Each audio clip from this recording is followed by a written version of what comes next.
बाद ना जाने किस तरह की दिमाग सोई होगी। मैं तो बस इतना जानू वो गोली भी तेरे सीने में उतरने से पहले कई बार हुई होगी।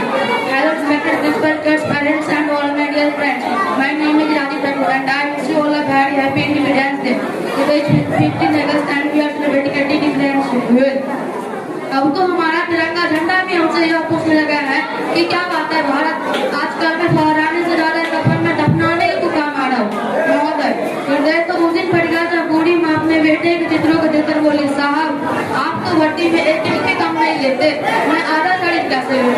महोदय, आदि मानवाधिकारों इन आतंकों के बदलों की नापनी हस्ती है और हमारे शहीद हुए जवानों के आंगन की तुलसी होती है। जब एक शहीद की विधवा की वेदना जब यह चीख चीख कर पाती है, झाड़ भी भरपूर गया, मान का सिंदूर गया, नन्हे नन्हे बच्चों की लंगोटियां चली गई और छोटे छोटे बेटियों की चोटियां चली गई। और आपके लिए तो एक आदमी मरा है साहब, और आपके लिए तो एक आदमी मरा है साहब। मेरे घर की जो रोटियां चली गई, मेरे घर की जो रोटियां चली गई।